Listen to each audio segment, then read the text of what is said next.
Hi, everybody. I just wanted to come on and record a little video this morning.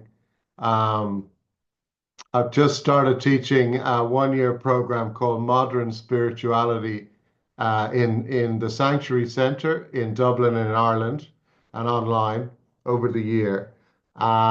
Spirituality has always been my main area of work, which is a kind of strange place to end up in.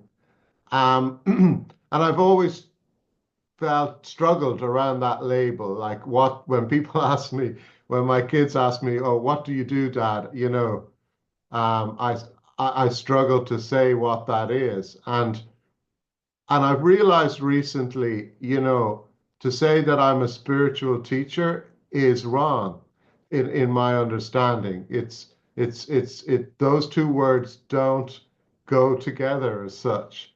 Um, for me, the image we're using in the course is we're all these unique flowers, beautiful flowers in the field, and the flower represents our humanness and this particular life that we're engaged in.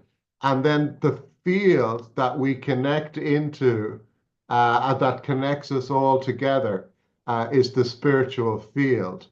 So my job, if you like, is to be more of a spiritual tour guide rather than a teacher. So I introduce people to the field, um, and the field teaches us directly.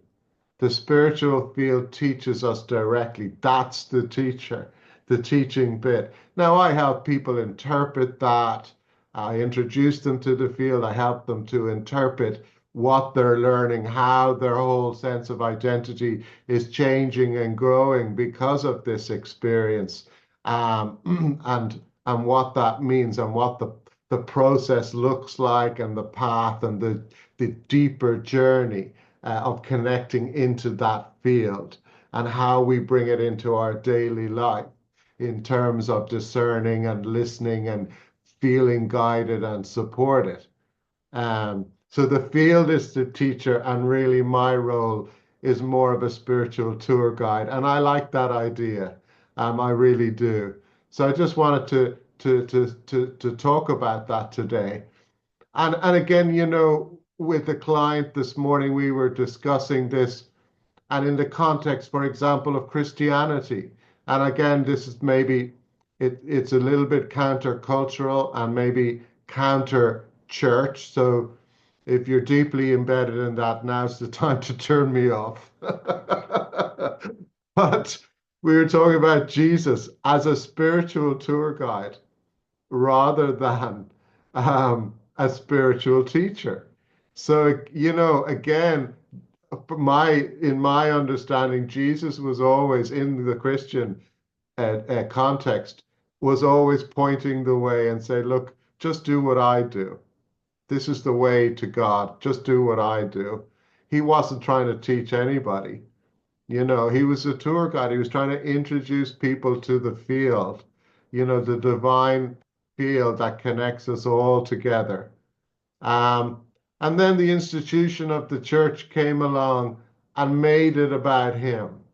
He's special. He's not just a unique flower like all of us. He's a special flower. Nobody can be like him.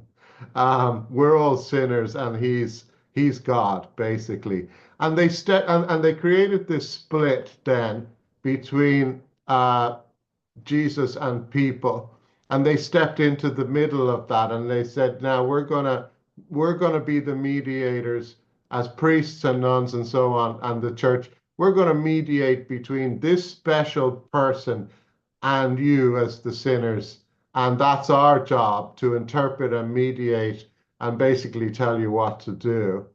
And so all of a sudden, this idea, the original concept of Jesus as a tour guide, introducing us to the spiritual field that is we're all a part of, it certainly disappeared, and we could no longer have a direct experience of that ourselves. It all has to be mediated through these mediators in the middle.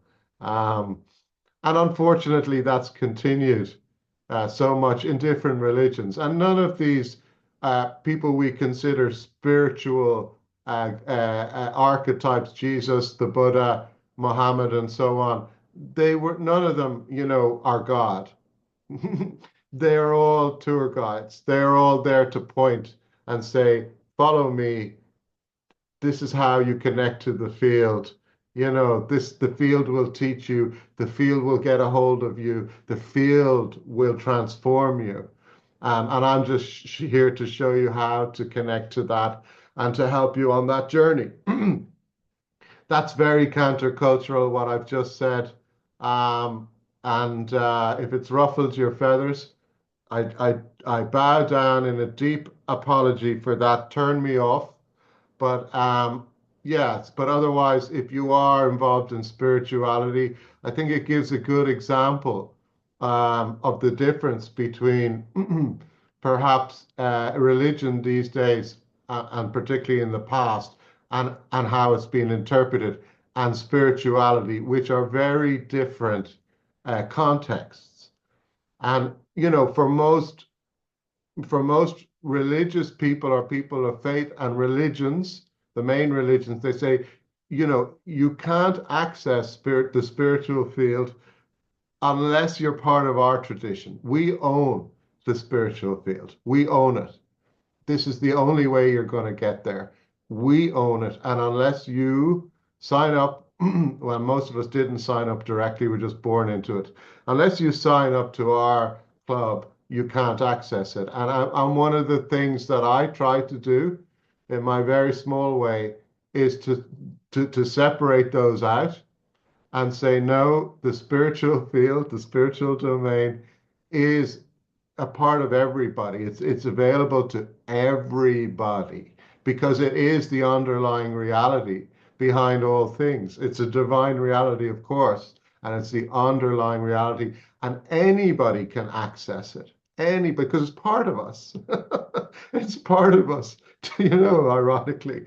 And if your belief system, if your faith path, if your religious affiliation, if that introduces you to the field so you can have that transformational direct experience of the spiritual field, then that's wonderful.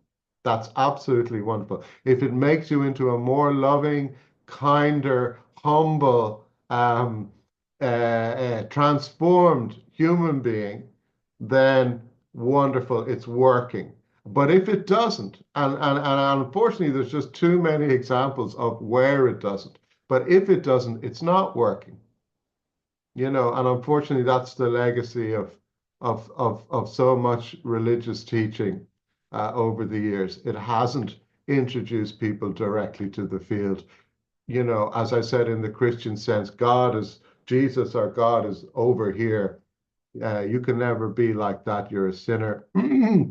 And the priest is there to mediate that relationship and basically tell you what to do and what to believe, how to pray, blah, blah, blah. And then maybe when you die, you'll go to heaven, some faraway place. So that's very infantile, unfortunately. But if you are a true spiritual seeker, the good news is that that spiritual field is already here, and we can all access it. And the transformational power of it is absolutely enormous. So thanks for listening. If you got this far with me today, that's great. And again, if I burst any bubbles for you or you're upset, I bow down. I'm not looking for feedback that's non-constructive. But just don't listen to me. And have a nice day. Okay.